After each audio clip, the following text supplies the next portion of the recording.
Здравейте! Вие сте с училищния подкаст Радичков слуша на ГПЧ Йордан Радичков. До мен е Стефан от 10-я. Аз съм Йоанна и наш гост е Джоуи Джонсън. Здравей! Днес ще водим подкаст на английски език с нашия прекрасен гост Джоуи и ще си говорим за различни неща. From here on, we will continue the podcast in English. So, let's begin with the first question. How did you decide to come to Bulgaria as a teacher? Yeah, thanks guys for having me on the podcast. So I came to Bulgaria several years ago. This is actually not my first year here. When I was a high schooler, I had never really gotten to live or travel very much out of the country. So I wanted to experience something new, and I applied to this program called Yes Abroad, which is an exchange program where Americans can go live in several different countries around the world. It's also a mutual exchange, so people from around the world spend a year studying in the United States. I got selected, I was lucky. They assigned me to Bulgaria, so it was kind of a random thing to begin with. But then after that year, I had such a great time that I wanted to come back later. I've always wanted to teach, and it made a lot of sense for me to come back to a place I had such a good year with. Were you a teacher in America? Kind of. So I've always wanted to teach, and I definitely will end up teaching in a classroom in America long term. But up until now, I've had kind of non-traditional teaching jobs. So different parts of education. I've been a literacy tutor, so I've worked directly with American students who struggle with reading when they're younger. So, we're talking kindergarten to 5th grade, really young students. I've been an outdoor educator. So my most recent job, I worked at a state park. I would take school groups who came to our park on hikes. I would take them on nature walks, helping them identify different species of trees and animals and so on, things like that. And then I've also been an English teacher with refugee students who are trying to learn English. No, really interesting. So, you say you were a teacher in America, but does the school system differ from ours?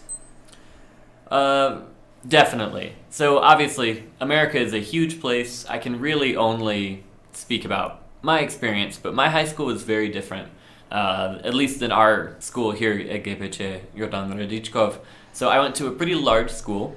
It was about 2,800 students, so very big. And one of the biggest differences we have is our classes change every period. And I don't just mean the subject, I mean the people. So here, right, you guys spend most of the day with a kind of a core group of people, right? You sit in the same seats, you stay in the same room. You're going to move around for a couple different things, but for the most part, you guys have kind of a class room, right? And that's for you guys. That's really strange to us. For us, it's the opposite. The teachers are the ones who stay in their room. Each teacher has a room, and we go around each different period to a different space, and we have different students with us each time. So it was really strange for me when I was studying here to just be stuck in one room all day, because all of my school experience had been constantly moving around, being in different places with different people. Well, yeah, there are some schools in Bulgaria that do this kind of school system. So, sure. For the most part, we have a classroom, the teachers come, go, as you said. Now, other things that are kind of interesting, are medical bills that expensive as the media say? People always say that medical bills are 50,000. It's this expensive to have a child. An ambulance costs $10,000. Like some ridiculous prices that are basically a salary. So it's a complicated question. And obviously I am no expert on the medical system, which is why I'm an English teacher. But the sort of basic answer I can give you is sometimes yes, sometimes no. So for anyone who has insurance, right? If you have medical insurance in the United States, your cost is not going to be the kind of crazy $100,000, $200,000, bills that you see going viral, right? Yeah. Of course, things are still going to be expensive, and they're definitely more expensive than in Bulgaria, for sure. But they're maybe not going to be as expensive as you would expect on, based on these viral stories. That being said, if you do not have insurance, or if you have, very limited insurance, or a very cheap insurance plan, all of which, is true for many, many people, then it's very easy for these prices to skyrocket because their insurance might not cover it, or if they don't have insurance, right, the price will just be astronomically high. So what we do see in the United States is this kind of sad cycle where a lot of people who can't afford insurance, right, they don't have the money for the insurance, they have the highest costs, right? So it's this terrible cycle of things are most expensive for the people who can least afford to pay for it. That brings up another question of how do these people actually pay the prices of their medical bills and so on? Well, often they can't, so people are forced into really terrible choices between sometimes getting treatment and going into debt, right, to get life-saving or very important medical care, or sometimes, they can't afford the care, and so it becomes an issue for their health. Medical health disparities are very strong and very real in the United States. There's a lot of inequality when it comes to the amount of medical care that people can get and that people can afford. This is a major issue in American society, and unfortunately I don't think this issue is disappearing anytime soon. It's something we're going to have to keep working on for a while.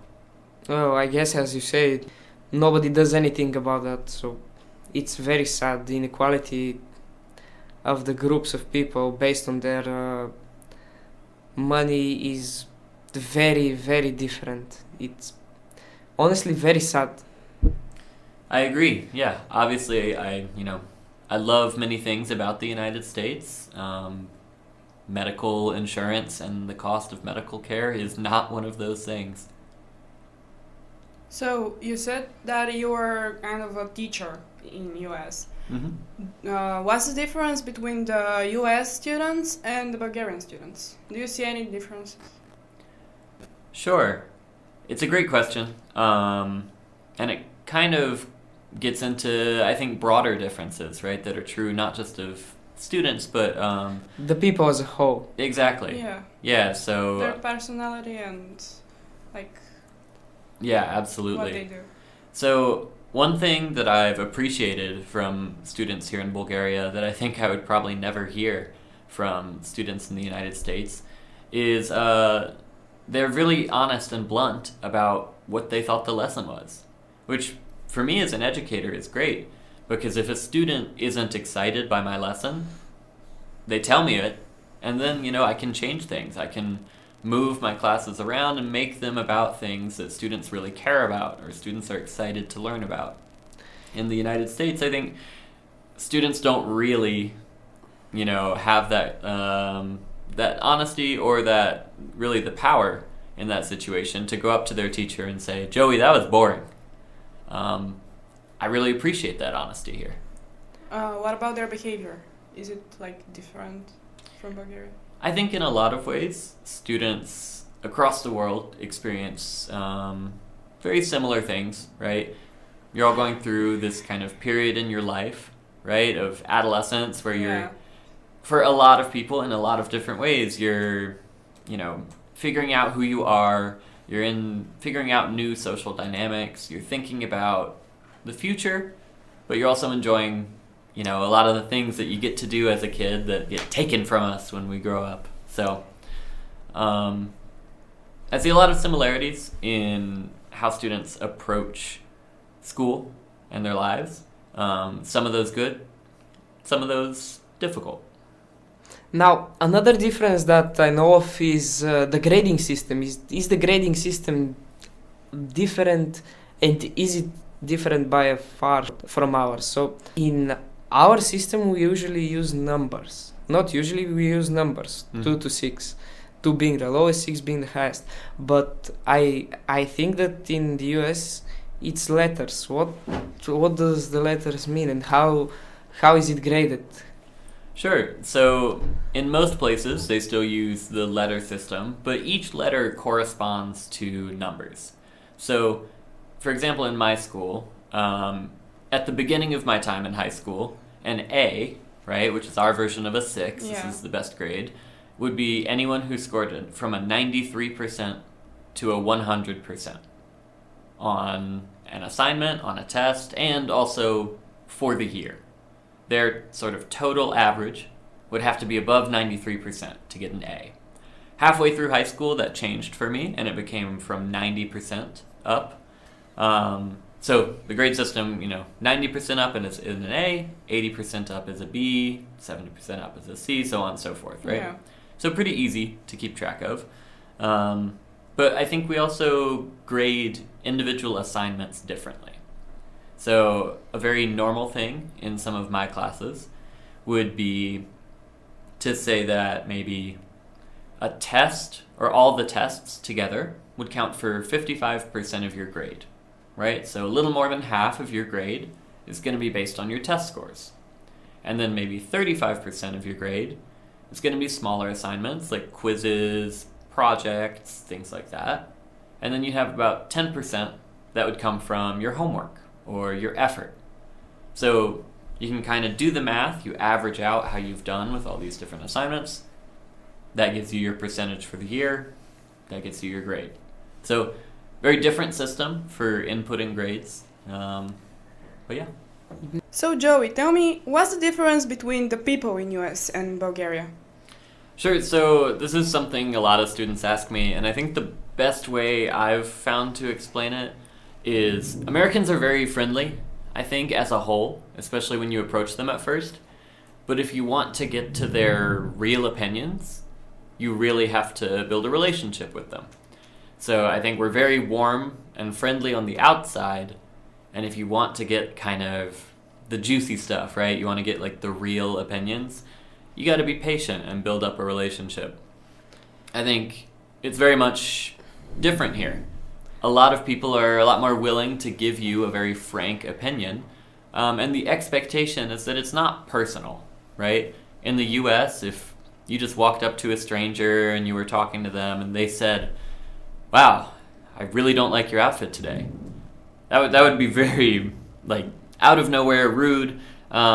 Obviously, that hasn't happened to me in Bulgaria, thankfully. But being very direct with someone in Bulgaria is Kind of the norm. It's normal. right. Yeah, it's normal. It's not necessarily insulting or rude. It's just people telling you what they really feel. So a lot of times I appreciate how open people are here. Well, yeah, that's true. The gatherings sound kind of interesting, and all the holidays, because you have holidays that we don't, and the reverse. Do you think that American holidays differ a lot from ours? Definitely. So I think in the US, we have, a lot of similar holidays that we celebrate very differently. So Christmas here, for example, is, at least to me, a little lower key. There's great, there's family gatherings, people have wonderful food together. That's all very similar. But Christmas in the United States is an entirely different animal. It's huge, everywhere in the country there's advertisements, everyone's shopping, there's all of this kind of swirl of energy around for people, and it's all pushing everyone to spend money on everything for Christmas.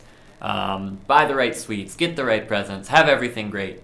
And I think it's not that we don't focus on families in the United States. Of course, we have a lot of great time with our families around the holidays, but it's often in a different tone. Well, yeah, here it's most of the time half of the family is gone somewhere else, in another city, maybe for work, or they study there and they just stayed there because they had the options to stay there. Mm-hmm. And all of the family comes to this one small hometown that brings the whole family together, and we